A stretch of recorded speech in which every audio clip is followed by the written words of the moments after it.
Hi everyone, my name is David and I'm here to talk about my C1 revision surgery and the experiences that I've had leading up to surgery, during surgery, and post-recovery. Today I'm going to start off with why. Why did I go through a revision surgery last year, November of 2025? Let me bring you back to where it all began. It began when I was prepping for summer activities with the kids. I was going through a divorce, living on my own, and being a single dad. It was hard, but it was also a really good learning experience and growing for me personally. I'll get into that whole chapter of my life in a different video, but today I'm going to focus on why I got the surgery and how it got me there. So, as I said, I'm preparing for summer activities. If you know me, you knew that I wore a body processor, my hip about this big, and the wire going up to under my shirt and then around my head and onto my ear and headpiece. Those 7 years that I had the body processor called the Chorus was great. It introduced me to Bluetooth connectivity through the Roger. It gave me all day battery life. It gave me a sense of freedom that I never had with the Harmony and previous processors that only lasted 4 to 5 hours on each battery. It was hard.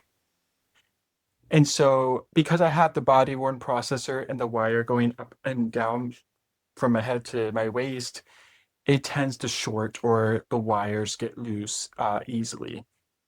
And so I called Advanced Bionics and said, hey, I want to order some more wires that connect to my T-Com system, which is a special system that allows me to still use my T-mic. And at the time, I was so excited. I'm like, this is going to be great. I can do this. I called them. What could go wrong? And I called, and that's when I got the news that that wire specifically designed for the T-Com was no longer being made. It was discontinued. I was frustrated. It was hard news to take, and I just like hold back all my emotions that I could, and I asked them what the next steps would be to what will be next for me. And then the words came, you need to upgrade. And in the back of my mind, I'm like, I know what upgrade means. It means surgery. And the thought of surgery scared me. I was nervous. And I had to take a lot of deep breaths before I proceeded to say, well, transfer me to the upgrades department. I am going to need to get more information and see where it takes me. And so that's what I did. I started the process. This was May of 2025. And so I started preparing for meeting with my audiologist in June of 2025, as well as meeting with a surgeon to talk about what this looks like for me. Now, at the time of all this happening, I had no idea that come May 2026, that Advanced Bionics would be discontinued support for C1 users or recipients, meaning anyone that was implanted between 1990 and 2001. And my heart goes out to every single one that got that devastating letter saying that they were no longer going to get the support that they needed. That was hard news.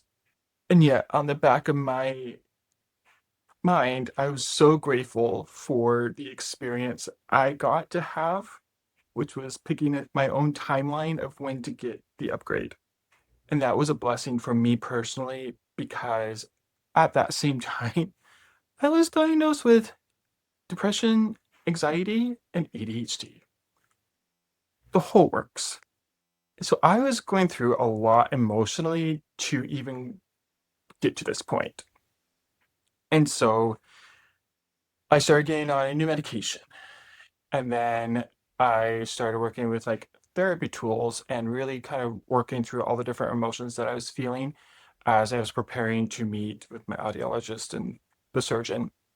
And I got to meet with them.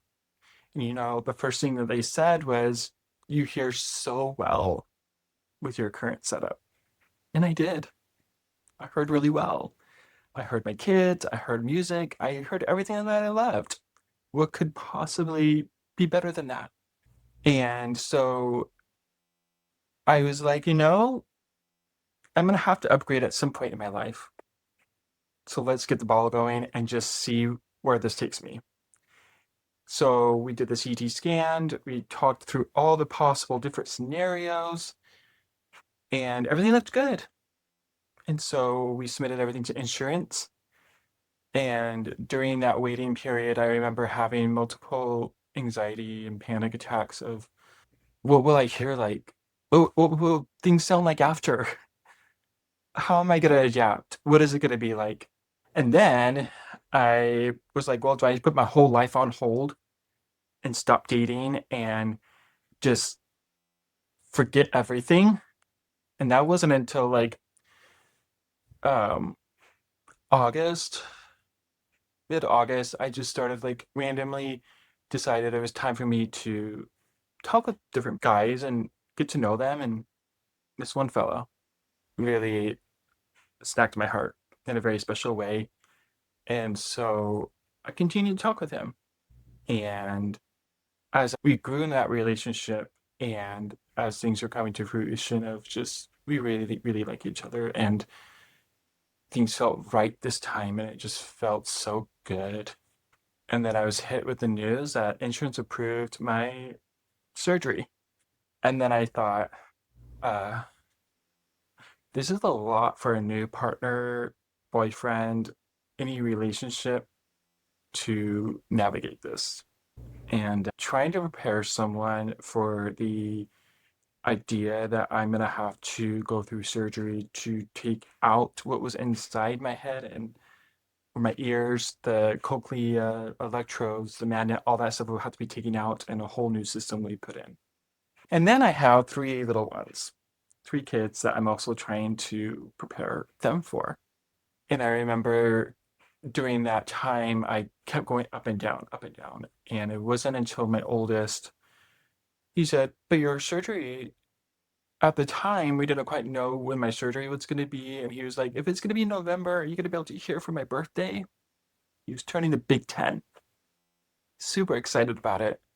And I just remember the feelings flooding in of like, can I do this? And that's when I got the surgery date was November 3rd. My son's birthday is November 4th.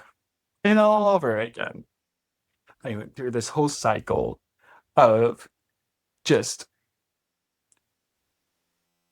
trying to be there emotionally while in my head I'm like freaking out a lot and continue to go through everything that I need to do with the surgery and to move forward. There was countless times I emailed my audiologist and said, I want to reschedule. I don't know if I could do this. I don't know if I can do this. And she reassured me that, like, if you do it now, great. If you don't do it, you're going to have to do it within another year. Because, like, just the way technology evolves and the things that I needed and parts I couldn't get, I felt like a broken robot that just couldn't find all the parts to fix how I wanted to hear. That metaphor of just feeling broken really hurt. And so the night before surgery, we did a birthday party for my son at my parents' house. I sat around the fire watching everyone enjoy the laughter and the stories. And I watched my kids as they're talking, and I listened to their voice just even more closely than I ever had before because I was afraid that I wouldn't know what their voices sounded like after. I have been listening to their voices since they were born, they're little. And then at the same time, my boyfriend, I have come to adore and love his voice. And we decided to move in together in preparation for the surgery. And so there's a whole lot of newness happening, a lot of changes. And so at the end of that bonfire holiday, my son came up again. All three of the kids came up, but my oldest specifically came up and gave me a big ol' hug and said, I'm excited for whatever is going to happen with your hearing. But he goes, even if you can't hear me, I know you always love me. Whew. So again, It's just an emotional journey when I've had this device a part of me for over 26 years that I have been hearing all these sounds. My mom is a pianist. My kids love to play, laugh, and sing and do dance offs in the kitchen. The emotional connection that I had to a device that is implanted is something that not everyone could comprehend or no words to really explain, but it felt like I was having to say goodbye to my best friend that's been with me my whole life. That's really hard. And stepping into the unknown. And so after we went home, got ready for bed, the next morning, up early, went to the hospital, checked in, and there I am laying in the bed, all in my gown. I'm holding my body processor because I have nothing to clip it to really. And then they said it's time to wheel you into the operating room. And I remember being wheeled into there and I'm staring up at all the lights happening. And I still have my course processor on and I'm holding it. And then the nurses are like, okay, it's time to turn it off. At that moment, I held down the button that turns off the processor. And for the last time, I took it off, gave it to the nurse, and dozed off into sleep for the surgery. And then I woke up. I was able to use my left ear because my left ear internal was from 2007. And so I had that ear on, but I couldn't hear it perfectly with it. It felt like I was in a tunnel with a whole bunch of blankets over, and I just couldn't quite make sense of speech. I could hear noise and understand some musical notes, but I couldn't quite get speech.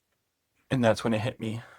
I'm not going to be able to hear for at least 10 days. And that week, I just remember I wanted to hear so bad. November 13th comes, and that is the day that I got activated with my new processor. And I remember sitting in there, I had my mom on my left, and my boyfriend was on the side. And he and my mom were just kind of like observing and watching. And I just remember my heart was racing because I can see all the new processors and the equipment and just excited. But also, I'm like trying to level set my expectations of like, but what if? I don't know what's going to happen. I don't know what it's going to sound like. Are you ready? Are you ready to turn on? And we turned it on.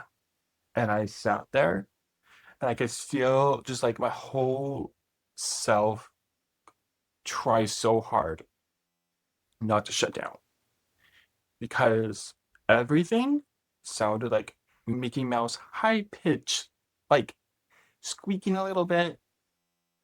That's what everything sounded like to me. I turned to my mom and she starts talking. I'm like, it sounds like Mickey Mouse. I don't know what else to say.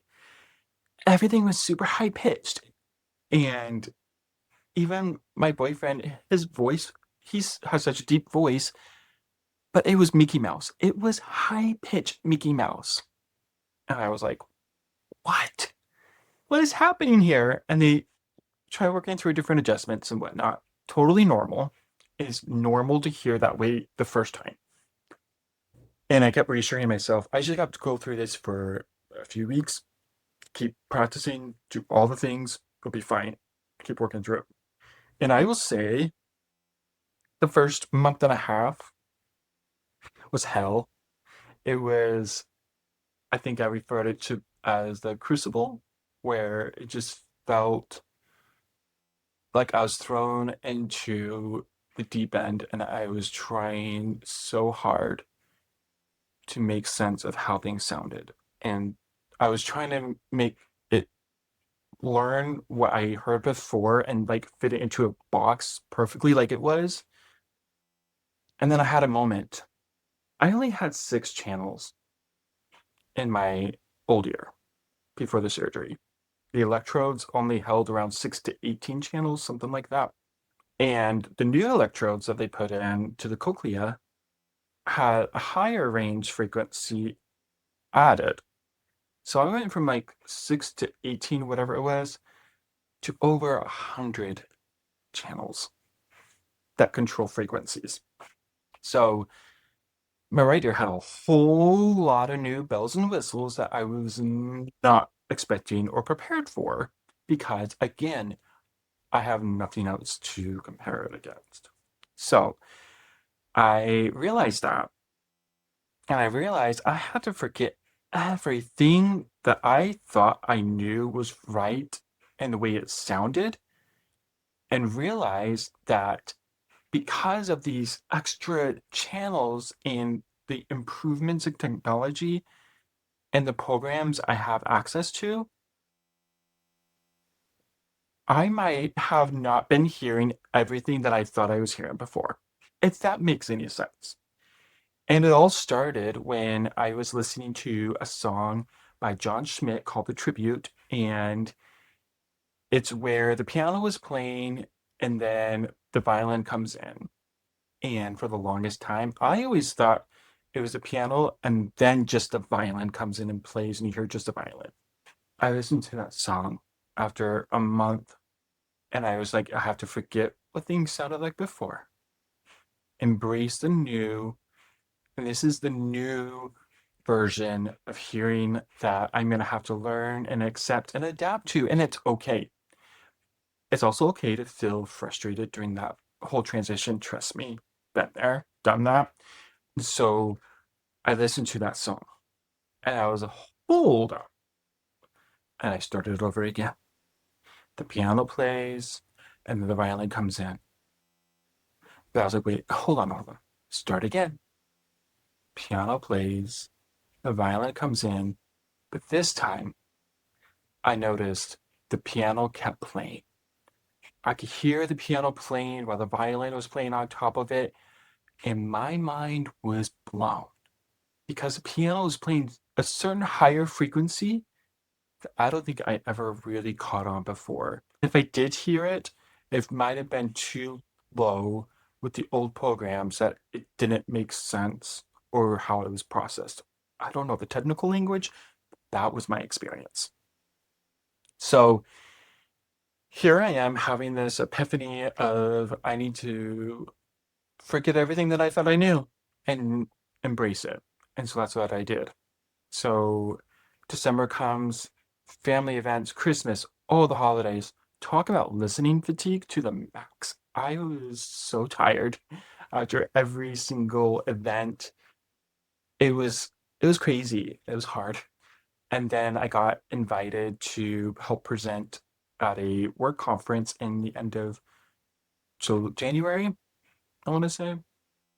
And so I was supposed to present. And in the back of my mind, I was like, I don't know if I could do it. I almost canceled the trip. And then last minute, I was like, I have to do this. I can do this. And so that's what I did. I went up to the conference and I got in front of 40 plus people and I presented. And then I heard responses in the audience and I was able to answer a question. That alone was a game changer. It was a boost of confidence. It was realizing things are clicking and working, and I'm hearing it and I'm having conversations. And it took a while to get there, but I got there. I was able to hear in a way that I could be confident in. I have the Roger pen. I use that thing all the time now. I can hear things more clearly because I have access to tools that allow me to do so. And I can get into so many more topics of how AutoSense played a role in that, how speech therapy, listening therapy, like all the tools, I'll go into that in future episodes. But today, I just wanted to just share that it was painful, but it was worth it. Was it easy? No. Would I do it again? Yeah, I would. To hear and enjoy music the way that I do, Bluetooth connectivity, oh my gosh, I haven't had to pick up the phone and like hold it up to my ear since surgery. Everything is streamlined and Bluetooth to my phone now. I talk through my ears and listen through my ears on the phone. Hands-free calling was something I never really thought I would be able to do like everybody else, but today I can. And like, I click a button, it answers a call. Click it, turns it off. I want to play music, pause. Game changer. So, as I think about this journey, and I think about everyone else that got the letter about the C1 first generation having a discontinuation in support, my heart goes out to each and every one of you. It's not easy news. And I was at a HLAA conference and I was able to speak with different AB members and hear from their side the pain that they felt when they realized that they were at this crossroad of having to make that decision. And they all feel so much of the ache that you and I all experienced when we read that letter. And I'm hopeful for this change. I'm hopeful for what is to come next. And as I continue to learn and grow in my new year, I am excited for what advancements are going to come next. Well, that is a wrap for my story today. I hope it was helpful and that you were able to kind of see through my lens of my journey. If you have any questions, feel free to leave a comment below. There is also a dedicated Facebook group for first generation cochlear implant recipients that are looking to go through the revision surgery and have questions or want to feel seen and a part of a community that is experiencing the same thing.